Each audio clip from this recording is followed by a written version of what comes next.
どうも、親方リートルとももです。来ましたね。ついにシマジック P1000。待望のオルガンペダルと、は吊り下げペダル、はどっちからやる？いっぺんにやる？い。いやー、つい先でしょ。もうちらしく、うん。吊り下げ吊り下げってことは、今回の動画は吊り下げ、はいで次回がオルガン、はいまあ基本機能は一緒だと思うんだけどね。ですね。あとオプションパーツもいっぱいあるじゃないですか。さあ出たオプションパーツ。こんなにねオプションパーツもあるんですよ。そうすでにたくさんあります。はい。これでまだ来てないのがオイルダンパー、はいはいはいはいオイルダンパーがまだ日本来てないんで、はいはいはいそれ来てからまとめてオプションだけで動画撮ろうと思います、はい。ちょっと注意点もあるんですもんね。注意点あるんで、はいちょっとね購入の注意点は後半にします、ということでオプションパーツ、いっぱいあるんですけど、今回の動画は P1000 のこれインバートはい、追加ってことですね。で2個目の動画で P1000 で3個目の動画でオプションの詳細つけたりとかね、そういうのをやっていこうとするんで、全部で多分シマジックの P1000 シリーズは3部作の動画になると思います。お楽しみ。はい。じゃあとりあえず上げていきますか。こっちやってみましょう。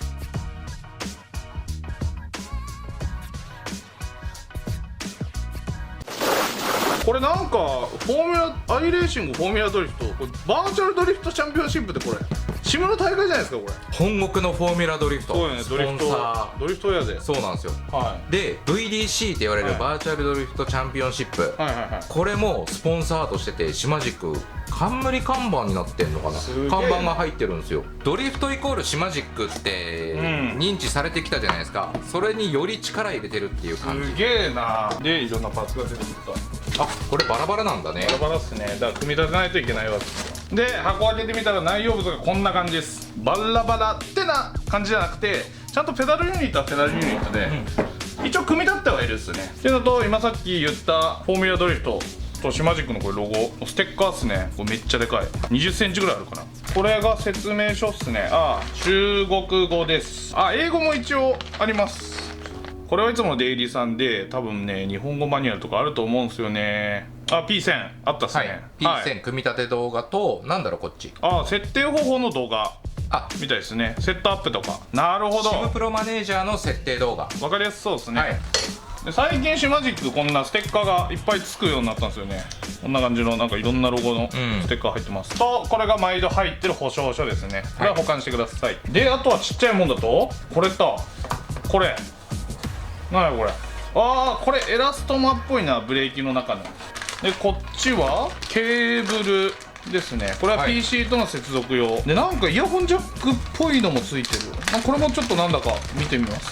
工具類、こんなボールのこの垂直じゃなくてもこういう風に回せる六角とか入ってんだ。グリスも入ってるし、メンテナンス用品で取り付け用のビス類が3種類で、アルミフレーム用のナットとか、トラックレーサーの汎用ブラケット用のこう下で止めるようなナットですね。でバネが、今見えるように多分クラッチでしょうね。多分交換用のバネじゃないのかなと。でインバートなんで、多分これがここにくっついて、多分ペダルがこんな感じにつくんでしょうね。組み立てるんですけど、ちょっとペダルだけは組み上がってるんでこんな感じになってます。上位機種に P2000 っていうのがあるんですけど、こっちが上位互換、今まで出てた P2000、で完全に廉価版なんですよ、大きな違い。そうです、そういう扱いらしいです。で価格は、一応吊り下げ式の価格が84,980円になってます。一応廉価版だけど価格的にはハイエンドですね。オルガンだと69,980円で、多分後で出てくるオイルダンパー単品でいくらで追加できるかっていうので変わってくるかもしれないですね。なるほど。そんなにね高いわって言うけど、使われてるもんがね、もうプラスチックではないんで、全部金属製だし結構しっかりしてるっすね。しかもこういう可動部とかシマジック全部ベアリング入ってんですよ。メタルではないんです、ここが。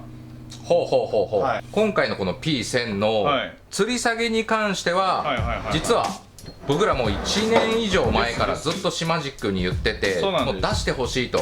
でトラックレーサーのブラケットとかなしで床に止めれて、こういうブラケットって実はいろいろお話ししたんですよね。でその中でどうにか吊り下げ作ってほしいと、まさか P2000 の吊り下げを注文してたんだよね。できればハイエンドのものがないから欲しいって言ってたんですけど、廉価版のもんだったんですよね。でお決まりの、ペダルなんてセンサーなんですけど、はい、クラッチとアクセルはマグネットっていうのは分かるんですよね、こう見ると。なんですけどブレーキにもねマグネットがついてて、でさらにロードセルもここについてるんで、ハイブリッドらしいですね。一回モザでそのハイブリッドやっぱりその最初のこの初期は、マグネットで初期のねこう当たりを入れた方が確かに分かりやすくなってるっていうレビューも僕らしたんで、ちょっとそこら辺も乗りながらね。そうっすね。一回ちょっと組み立ててみましょうか。まあこれはもう簡単なんでね。ちゃんと広がってる方が外側になってあるんで、これサラビスになってるんですよね。そうなのでこれ左右ちゃんと決まってます。ここ注意してください。裏がねこういうものが入るもう切り欠きがついてるんで、この裏表だけチェックして組み立てるってことですね。はい、こんな感じで組み上がりました。かっこいいね。基本まあ他社メーカー出したけどファナテックと同じような感じですね。まあ、見た目はまあそこが一番最初にねやったっすから。あれはでもほら改造しないと全部吊り下げにできないから。そうっすね。マジックは廉価版2けど、廉価版にねなってないんですよ。なんせ物が全部いいから。そうP2000 が良すぎてこれは良いっていうそのぐらいのレベル。確かに、まあでも毎回価格以上の性能で来てくれてるからなんですこれ材質が、こっちがスチールかな。ペダルの方はこれアルミっすね。これ P2000 と一緒。アルミの削り出し。はい。これだからヒールプレート欲しいね。かかとずりっていっちゃうね。でプラスオイルダンパーつけて10万は絶対超えるもんね。超えちゃうね。まあ次回紹介するのはあれですけど、やっぱここどうしても必要かも。そうですね。必要な人もいるかもって感じかな。俺はなくてもいいかなって思っちゃったり。だってクラッチとかほらだから逆にあると違和感があったり、まあそれは人それぞれ。そうだ、ある人もあるし、そう実写はないから、確かになんとも言えんすけど、これ一つ思ったのが多分アクセルとクラッチが逆のような気がする。でもクラッチは左側についてるから、これはあれかな、たまたま多分入れ替えっちゃっただけかな。こっちクラッチだよね。こっちクラッチっす。これそう、ペダルプレート多分クラッチが一番ちっちゃい。そんなことない。クラッチ一番ちっちゃい。本当に？クラッチが一番ちっちゃい。ちょっとこれ変えていいですか？いいよ。俺アクセルこれちょっとなんかそう考えるとさ、今回って P2000 と違うのが一つずつ大きさ違うんだね。そうです。これ細かいけどコスト上がるじゃん。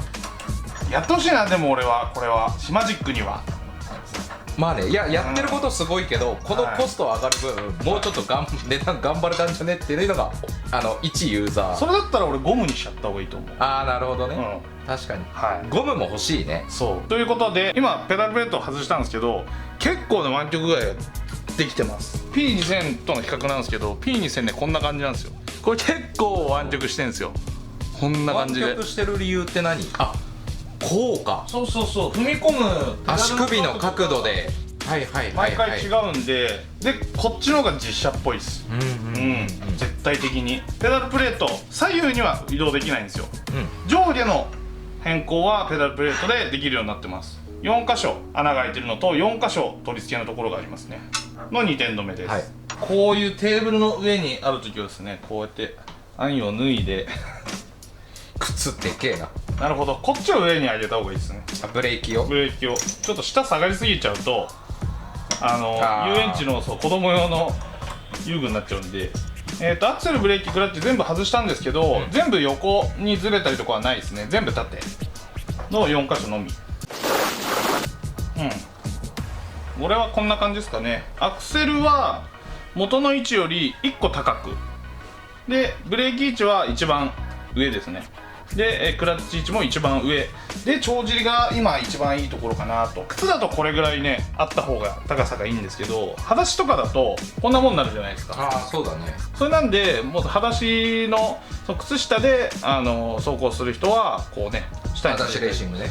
でも痛いと思うけどな、ちょっと。裸足レーシング、こいつちっちゃいからね。そうなんですよ。痛いと思う。ちっちゃいとね面圧上がるんで、これがペダルプレートの調整で、他にも調整がいっぱいあります。ペダルの角度の調整がここでできるようになってるんですよ。こんな感じでほらこんな感じで。ほうほうほうほう、はい、これはこれ新しいね。そうですね、こう段階ではなくてどこで長穴になってるどこで止めるかみたいな感じになってます。でさらにここ今さっき暫定で止めちゃったんですけど、今真ん中の位置ですね、それをちょっと緩ませてあげて、ここに3つの穴がつけられてるのと、真ん中は長穴になってます。ここは点で止まってるだけです。なのでここを外すとここかここかここの3段階が選べるってことですね。まずここでさらにここでも角度を選べるという感じです。わー、これまた変わったな。最初にこっちからやった方がいいですわ。あ、ここが変わるんだな。はい、できればペダル長を長くした方が実写っぽいです。なんでかっていうと、ペダル長短くすると折れる感じになるんですよ。ああ、はい。視点が長い方がいいってことですね。です。ここだとこうだけど、ここだと押す感じになるじゃないですか。はい、実写ってもっとロッドが長いんで、そうですね、もうより実写っぽいのを求めたい方は高くしてここの角度を変えてって感じの方が、ここのペダル長が長くできると。これは結構あれかな。これ面白いね。でもつけてからも、一応これ調整できるんで、横とかなんでね簡単だね。そうですね。なるほどね。じゃあみんな一回一番下の状態で、前側が高くなる状態で一回セットしてみるといいってことだよね。長ければ長いほど実写っぽくなるんですね。そうですね。したい人はここの角度をまずつけてからこう調整した方がいいですね。と言ってもこれもやっぱコックピットに乗せないと多分わからないっていうのが今こう見てる限りで分かったんで、もう調整はこれまでにします。ここまでの、これ横ずらせるんでしたね。でちょっとそれも見てみましょうか。こっち側から見ると穴らしきものは開いてないんで横にずらせるような、はい、なんで多分できない。ここの裏に何か入ってるんではないのだろうかと。久々にワクワクするペダルだよね。いやー、いいっすよこれはマジで。ちょっと乗ってみないと何とも言えないけどね。うちらが欲しかったペダルでもあるからなおさらだよね。オープン。あ、左右ずらせるわ。ずらせます、左右に。おお。今、ブレーキが真ん中の位置、そこから右左にずらせるようになってます。1個ずらせる感じですね。1個ずらせる感じですね。でアクセルとクラッチは一番寄ってる設定になってますね。ああ、じゃあ2段ずらせる。です。はい。この穴の中に六角あるんですけど、ちょっと大変ですね。相当バラさんといかん。これです。これを変更すると。じゃあそんなバラさなくていけるんですね。でもちょっとこれは多分コックピットつける前に一回ちょっと合わせないといけないですね。この前マーク2、100系のマーク2乗ってる方がハンドルがセンターに位置に対して基本的にシムの筐体のペダルってセンターじゃないですか。センターです。あとブレーキとアクセルはセンターからめっちゃ右なんですよって言ってました。だからちょっとそこ違和感あります。でその方は競技に出てる方だったんですよ。でクラッチはそれっぽい位置だから全体的にこっちをこっちですよね。そうなんですよ。僕が大体やってるやつは大概右に行ってます。ダーンと。でクラッチがドーンって、そうスラストマスター時代からねそれやってたんですけど、やっぱりこう可動域がねやっぱ少ないですよね。まだまだこれも多分まだ少ないと思う。そういうのもだんだんこう可動域がね増えてくればいいんではないかと。これコックピットについたままこれいけるっすわ。そのために多分これがボールになってるんですよ。斜めに入るんでこのシリンダー避けますねちゃんと。なるほど、そんなことまでやってくれるんだメーカーが。それがそこ用かどうかは分かんないけどそれは嬉しいな。いやここ用でしょ絶対。だってこんなんすごいね。ぶっちゃけ工具なんて高いじゃないですか、そんなんつけるの。そうだね。これで1000円値段が上がってたとしても、そうっすよ。これをホームセンターに買いに行くかっつったら買いに行かないもんね。そういうことですよ。これで今調整してみました。後ろのボルトですね。でクラッチを一番左でアクセルも一番右、でブレーキも一番右なんですけど、よれきれない。ブレーキはもうちょっと右になればそれっぽかったかなって感じです。でここが遠ければアクセルを戻してくれば一応そんな感じにはなるかなみたいな感じなんですけど、とりあえずこのセットでやってみます。であと調整箇所なんですが、ペダルのストローク調整もできます。例えばブレーキとクラッチめっちゃ短いじゃないですか。短いんでストロークも短いんですよ。はい、これはまたテコの原理でもっと押し込めるような感じになるんですね。ここの部分が長いんで、これよりこっちの方がここの可動域が多いですよね。厚みね、こんなに自社ないんで、ストロークもう 2,3 センチないんで、多分この辺で止まると思うんで、それをちょっと調整してみます。ここにボルトがペダルの両サイドについてる感じですね。で緩ませて中身のロッドを、ペダルアームが止まってこんな感じでストローク調整するんで、それを一番手前にしてあります。早めに止めるっていうだけなんだ。です。ああ、めっちゃでも簡易的な感じで変えれるんですね。そうですね。 VNM とか、そこら辺と一緒ですね。すぐ似てます。こんな感じですね。今さっき多分ここら辺まであったと思うんですけど、こんなもんになりました。ああ、ここだいぶ余ってるもんね。だいぶ余ってますね。ちょうどいいな。一番手前でちょうどいいですね、この長さだと。短くなると多分短すぎるんで、もうちょっと長くしないといけないですね。でクラッチは逆に今度ストロークしないんで、逆に伸ばしてあげようかなと。ブレーキもちゃんとついてますね。クラッチこれでストロークいっぱいだ。なるほど、クラッチはこれしかストロークしないんだ。でブレーキはちょっともうすでに硬い、すっげえ硬いんでどうなるかっていうところなんですけど、ストローク量はこのままにしておきます。それで中身ですね。今度アクセルの中身はこれ何か変えられるんだろうか、ちょっと見てみましょうか。でここの付け根位置も変更できるみたいですね。上が軽い、で今下にずらしたんですけど、重くなりました。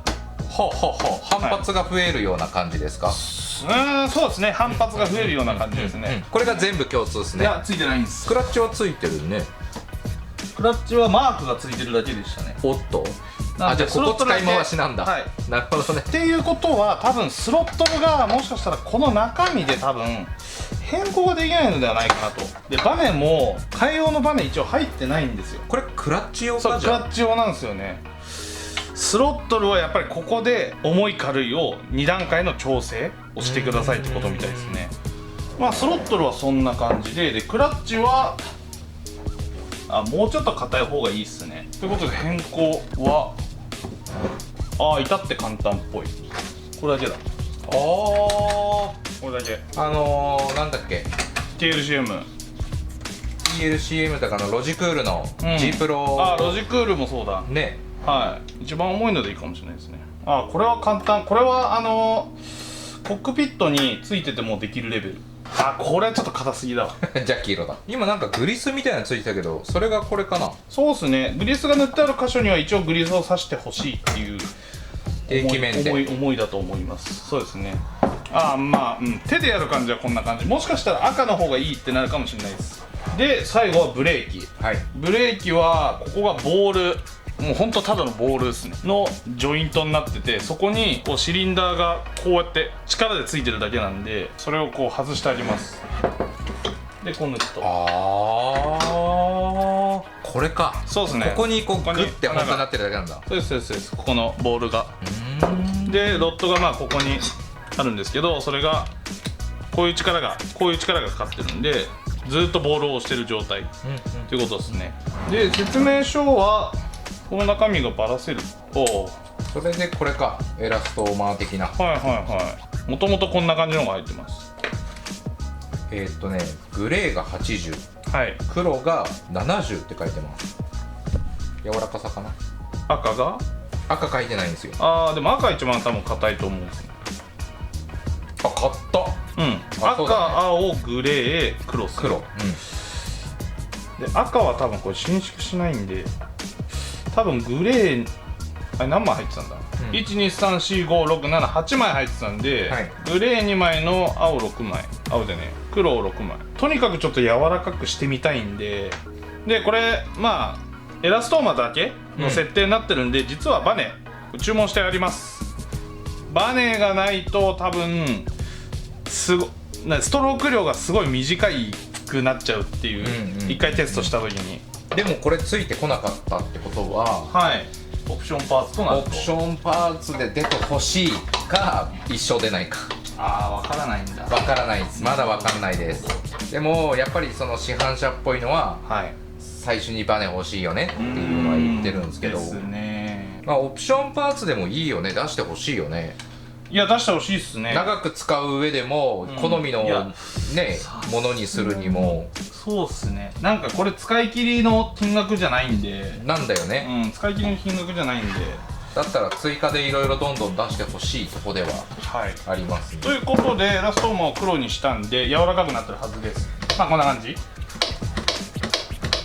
で、ちょっとガタが出ちゃうってですね。なんでこれは何かっていうと、要は突っ張ってない状態なんですね、ここのロットが。なんでもう1枚入れましょうか。もう1枚どっち入れますか？グレーか黒っすね。もう1枚入れてあげることでこんな感じ。でもやっぱ硬くなっちゃうな。で取り付けピッチですね。これは275はいの248か7っていうことはこれはファナテックです。ファナテックなんでしょ。ほとんどのコックピットいけちゃうやつですね。はい、これ取り付けに関しては毎回シマジックは絶対ねそういうことをしてくるんで、ほとんどのコックピットに取り付けができるようになってると。素晴らしい。他になんかここに PHPR とか書いてあるんですけど、多分これオプションですね。オプションの振動ユニットがつくところで、付属してる USB で PC と接続する穴と、これが振動ユニットの電源なんですけど、シムレイって書いてある方はこっちなんかイヤホンジャックが、延長のイヤホンジャックが入ってるんですよ。つうことは多分これ音声入力してワンチャンSIMハブとかで動くんかもしれない。あれだわ、多分オプションで使うだろうからいいわ。オプションの時に使えたら説明しますわ。これは多分なんか音源取ってこれるんじゃないかなと思うんだよな。電源ではないから。てな感じで調整が終了したんで、これで実際コックピットにつけて操作感ですね、ちょっと確かめてみましょう。はい、でコックピットにはこんな感じでですね、取り付けられました。トラックレーサーなんで、ファナテック穴には対応してるっていうことですね。ペダルのブラケットは平行ですね。車のフロアもそうなんですけど、だいたい平行になってるんで、平行を基準としてまたここで角度調整とかペダルのプレートの角度調整をまたするみたいな感じですね。一応もうこの状態でしてる状態なんで、このままプレイしていきます。ということで、アプリケーションのちょっと設定をしていきます。同じですね。シマジックなんで SIM プロマネージャーを使用して、最初の初期キャリブレーションですね。要はいわゆるどこまでを踏んでるっていう、センサーをまず調整してあげるんですけど、シマジックのアプリケーションを開いて、デバイスですねからこのペダルのマークにもう P1000 っていうのが認識されてるので、上のキャリブレーションで何も触らずスタートキャリブレーションしてくださいと。で1本ずつですね、スロットル奥まで踏む。でブレーキはアングルとプレッシャーセンサーとマグネットとロードセルを両方一気に感知してるってことですね。でクラッチ、こんな感じで、そうすると 100%、0%、ブレーキも 100%、0%、クラッチで、ブレーキに関してはプレッシャーとアングルっていうのが2つ用意されてるみたいで、これハイブリッドじゃないっすわ。ハイブリッドじゃないんだ。どっちか選んでねみたいな。これシマジックなんで、ゆくゆくはもしかしたらハイブリッドになる可能性はあるかもしれないですね。今んとこ切り替えの意味ないよね。結果ロードセルでいいじゃんってなっちゃう。ロードセルなんでなんだろう。好みの方でっていう感じだと思います。やっぱり立ち上がりが全然違うんですよ。ちょっとロードセルにして同じ感じで踏みますよ。ロードセルは結構強く踏まないと奥までいかないんですけど、マグネット、要は位置センサーですねにすると、もう軽く踏んだだけでほらもう 40% とかいっちゃうんで、完全にもう好みで使い分けてねって感じなんですか。そうですね。で奥まで踏むとやっぱそのストローク量が短くなるんで、奥がさらに硬くなる感じ。ただ最初の初期の立ち上がりは速いっていうのが位置センサー、ロードセルはその逆。初期の立ち上がりはないけど奥に行くまでが立ち上がりが速いって感じですね。ここの立ち上がりが速い。使い分けか。で上にタブがっすね、ベーシックモーター、多分これが振動するモーターだと思うんですけど、周波数とかなんかいろいろいじれるらしい。であとは LED、 これもあれですね、ヒールプレートと LED バーが2つ別々であるんですよね。のこれはまた色の調整とかまたそこら辺もできるんで、オプションの時にね。めっちゃゲーミングデバイスみたいになってるけど、俺好きだけどな、なんかまあ分からない、気持ちは分からなくはない、流行ってるし。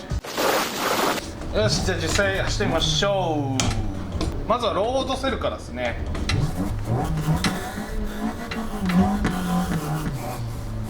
めっちゃ折りやすいんだけど、すげえ踏みやすい。てか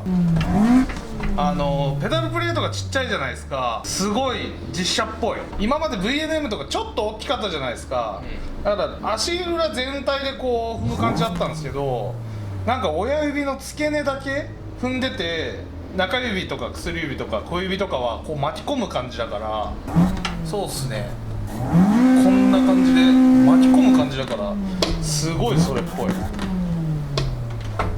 ただクラッチは赤いバネでもいいかもしれないです。ちょっと柔らかいかなって感じ。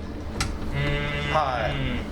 でブレーキはやっぱちょっとストロークないっすね。少ない。エラストマだけだとやっぱ潰れきっちゃってその奥までっていかないじゃないですか、はい、ちょっと少ないですね、ストロークが。もうあと2センチ、せめて1センチ欲しいかなっていうところ。バネ分っていうか、そのエラストマーが潰れてそれ以上いかないところをバネだともっと潰れるじゃないですか、そこっすかね。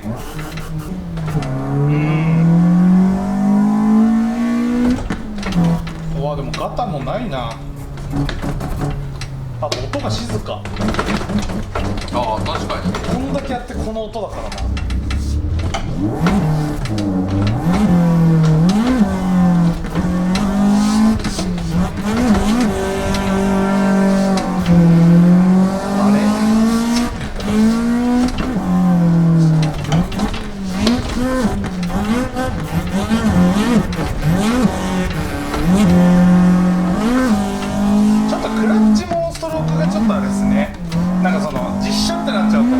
少ないかもしれないですね。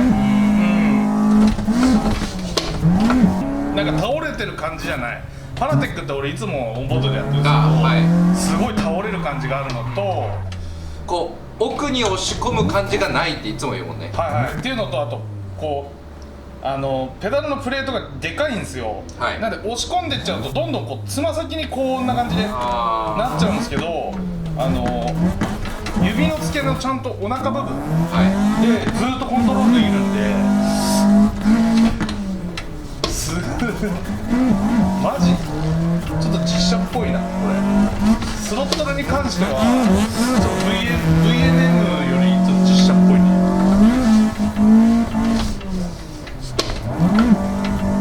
スロットルはもうちょっと硬くてもいいかも。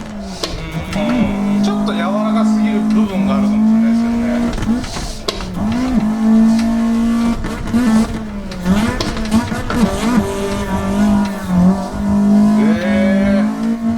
今さっき車乗ってきたんですけど、それとすごくもう一緒、調整は。フィルトもめっちゃしやすいですね。ということで、ちょっと、ブレーキを1センサーに切り替えてみます。ブレーキを1センサーですねに変更と。1センサーに変更すると立ち上がりはいいんですけど、それも設定しないってところはありますけどね、ちょっと効きが早すぎる感じが、またそれは一番最初のキャリブレーションで1センサーの方の柔らかさに合わせてキャリブレーションしてあげれば好みの設定にはなるんですけど、ちょっと今のところはパパッと変えるとロードセルより効きすぎてる感もある。1センサーだとこう立ち上がりが早いんですけど、奥が全然踏めないんですよ。ABS がかかるところっていうのはそれまでなんですけど、奥多分これ踏み込めてないんですよね。ロードセルは奥だとグッて上がるんだけど、1センサーの方では奥のこうなんか入力の立ち上がりがすごい緩いんで、ハ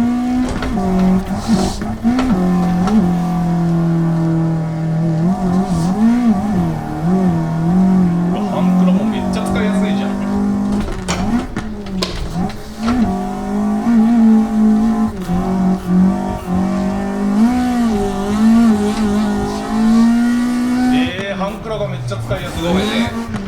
聞いたことない音だね。すごい、ちょっと待って。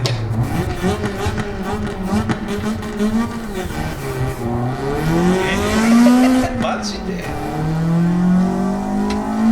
ちょっと乗ってみてください。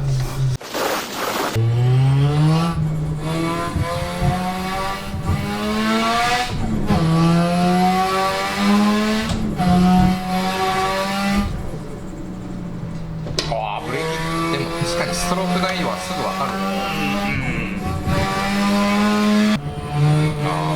これでもあれっすね、エラストーマンは下手ってきてちょうどよくなるかも。そうですね。でももうちょっとストロークやっぱでも欲しい。もうあと1センチか2センチ。ね。でクラッチは奥のカックンがちょうどいいね。言った通りの。あ、本当だ。これでしょ。これでしょ。あ、すごいね。これ撮影の方法、撮影変わるね。これリアルな発信できるね。多分ペダル長と、やっぱりそのペダル長がまあまあ長い、だから僕らってファナティックよく使ってたじゃないですか。ファナティックってその要は視点、折れる視点からペダルまでがちょっと短すぎたんですよね。だからペダルが倒れちゃう感じなんで、やっぱりどうしても押し込みたいよ、ペダルはこうだもんね。そうそうそう。だからどっちかというとこの P1000 は押し込み系になってるんで、そのペダルを倒すじゃなくて押す、本当に押すだよ。アクセルは多分長いんで特にそうだと思うんですよ。すごいわかる。アクセルは本当それっぽいで、そのつま先部分がフリーになってるっていうのもいい。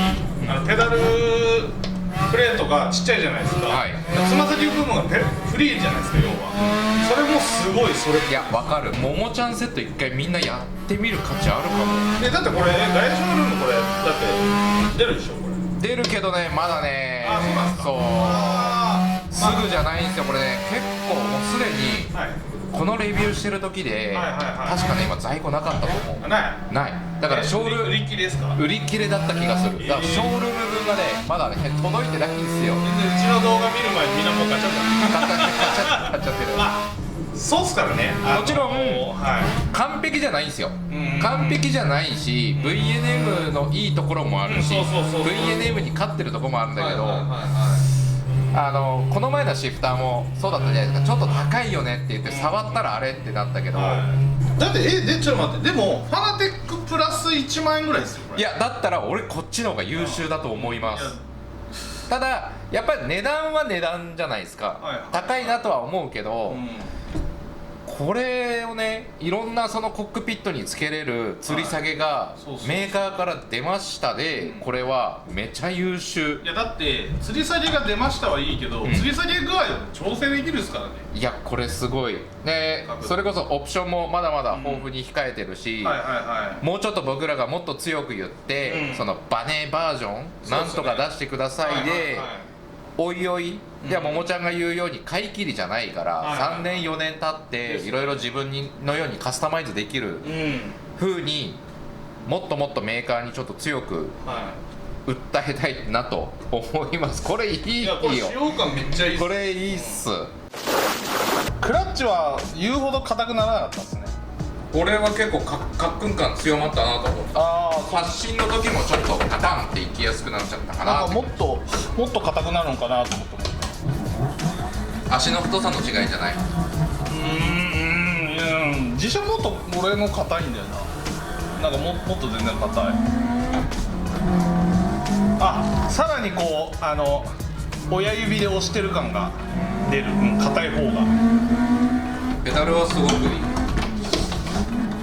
ブレーキがな、今ちょっとやっぱりタッチした瞬間にブレーキが分かっちゃうぐらい他が良すぎて、揉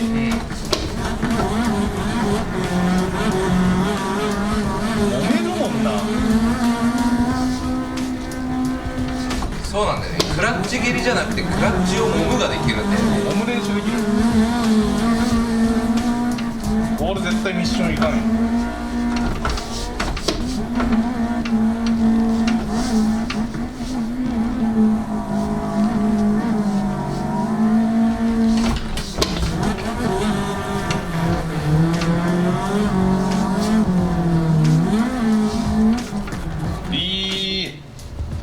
でこれはオンボードに俺が使っていいんですもんね。今後のオンボードレビューオプションパーツのレビュー終わったらですね、これは使いたいわ。そういうことでオンボードはこの P1000 になる予定です。インバートもろもろオプション入れると12,3万にはなっちゃうのかな、全部つけようと思うと。オプション入れるとってことですよね、はい、だってこの状態で別に十分遊べるっちゃ遊べる、まあただブレーキ、そうだね、シマジックさんちょっとブレーキもうちょっとオイルダンパー出す前にもっと改善するべきとこあったと思うんだよな。そうっすね、ちょっとストローク量が、そうクラッチとアクセルが優秀すぎるのと、そうっすね、そもそもの角度がすごくいいところ出やすいからこそ、はいはい、ブレーキがちょっと気になっちゃうって感じ。そうっすね、ちょっと遊び部分も少ないんで、まあ、今後の手元動画は全部これになるので、まあさらにちょっとリアルな操作感がですね。まあちょっと遅くなるかもしれないですけど、これはぜひ触ってもらいたいですね。またこれは絶対この仕様でもうちょっと研究して、オプションが来るか、その時には。そうですね、オプション来る、はいはいはい、多分7月またぐ可能性があるらしいんですよ、オプションに関しては、はい、だから3部作のうちの最後がちょっと時間かかるとは思うんですけど。なるほどなるほど。VNM って値段動向じゃなくて、コックピットがトラックレーサーの吊り下げに対応してない人はそもそも買えなかったわけだから。買えなかったんですよ。だからそういう人は絶対こっち。トランスケーブほら俺愛用してたりするんで、そうするとそうね、ないからって。いやーすごくいい商品でしたですね、はい、まあこれはまたこれ期待です、いろいろですね、はい、で最後に、はい、さっき言った注意事点、今すでに購入できるんですけど、してまだレビューしてないんで、それだけ伝えて終わろうかなと思います、でオプションパーツの注意事点なんですけど、これがモーターですね、振動発生する、これ3つ、アクセル、ブレーキ、クラッチ、この3つあるんですけど、これだけで売ってるんですよ、なのでこれだけだとつかないので、この電源ユニットも別で、なんで一番最初に買う人は2つ買わなきゃダメです。